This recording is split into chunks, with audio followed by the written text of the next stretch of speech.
Bonjour Jean-Louis Chauzy. Bonjour. Merci beaucoup d'être avec nous aujourd'hui. Vous êtes le président du Césaire, le président d'Eurosyn Team et le président de l'Orcasie. L'Orcasie qui est partenaire de ce pop-up de la FRTP. Est-ce que vous pouvez nous expliquer pourquoi ? C'est une très bonne idée de la fédération qui, a priori, ne devait pas me concerner, puis qui m'a concerné parce qu'il y avait une personnalité qui porte les visions globales de la région. Avoir une structure d'observation de la qualité de service des infrastructures, c'est une bonne idée parce que les infrastructures, bien sûr, il faut les construire, mais il faut aussi les entretenir. Tout à fait. Et sur le volet un peu entretien, ça mérite un peu d'observation, de suivi, de discussion avec la collectivité.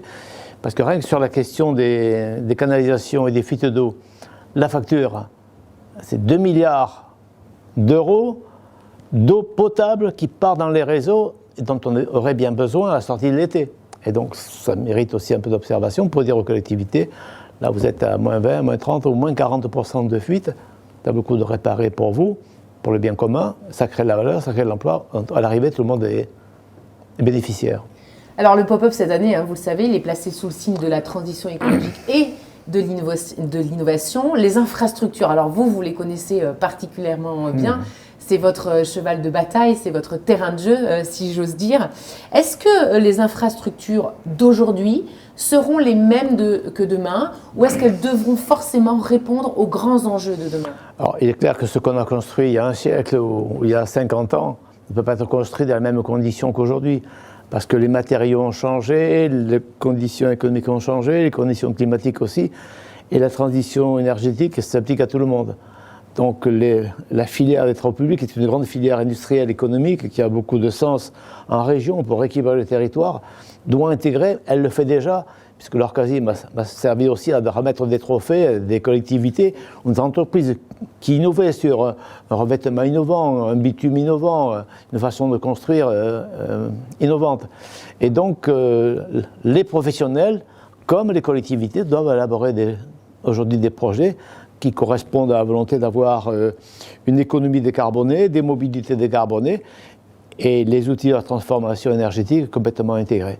Et la chance de la Fédération nationale des travaux publics, c'est de penser les choses globalement assez tôt et d'intégrer ces innovations et les intégrer aussi dans le premier aspect des choses, qui est celui de l'orientation de la formation, parce qu'il n'y avait pas de jeunes hommes ou jeunes femmes formés pour faire des travaux de plus en plus, nous font appel de plus en plus de savoir-faire, de technologie, y compris d'avoir accès à Internet, on n'y arrive pas. Et donc, je suis heureux de pouvoir d'accompagner et d'aider la Fédération dans cette vision globale des choses pour faire valoir le bien commun des grandes collectivités dans une région qui est la première de France pour l'argent avec des collectivités dédiées aux investissements des infrastructures. Entre la région, la métropole et les départements Haute-Garonne et Hérault, nous sommes la région qui investit le plus.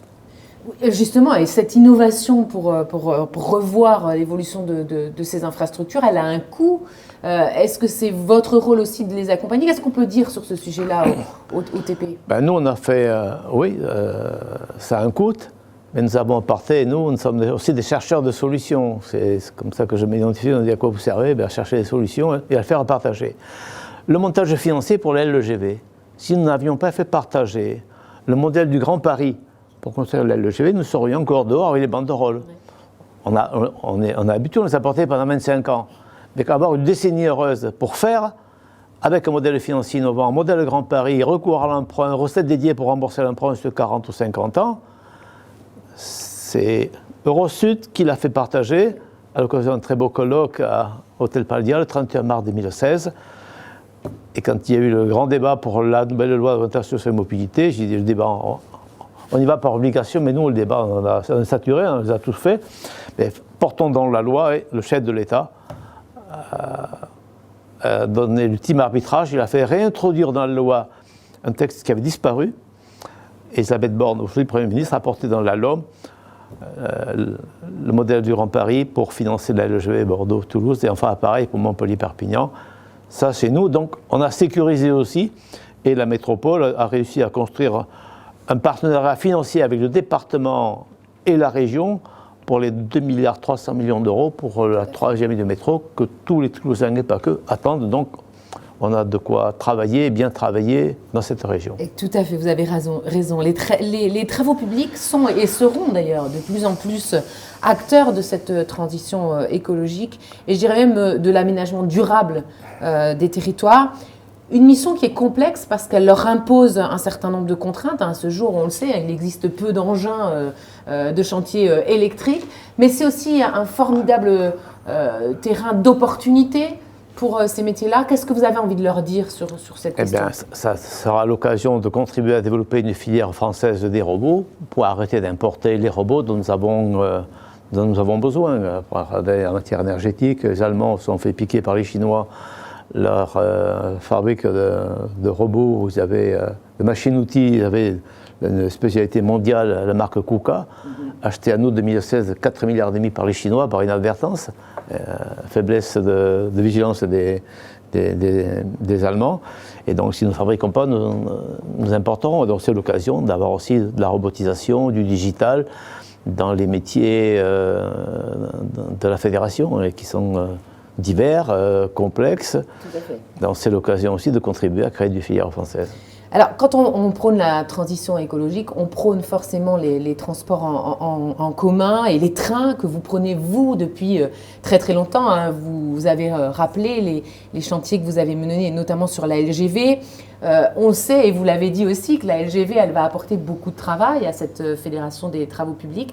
Est-ce qu'il y a d'autres projets à venir sur lesquels vous allez solliciter la fédération? Oui, puisque dans la bataille pour les enclavements, le transport collectif c'est très important, mais 2/3 des mobilités sont faites par la route aujourd'hui, et non par la voiture. Alors, la voiture, je sais de quoi je parle, j'habite une ville Rodez, le tiers du budget de l'intercommunalité, de l'agglo, a été financé par le groupe Bosch, qui fait quoi? Produit unique, les injecteurs diesel, une usine que j'ai connue à 10 400 salariés, qui n'en occupera que 500 en 2025. Et donc, la transition, je sais ce que c'est. Et la route, c'est très important, parce que tout le monde n'a pas le TGV, le TER, le TER aussi, un peu, les chefs-lieux, mais après. Et donc, la route, c'est très important. Donc, la réalisation, tant attendue, tant promise à M. Fabre, pour le Touze de Castres, va se faire. On va commencer enfin les travaux. Donc ça, c'est un le Premier ministre gros chantier.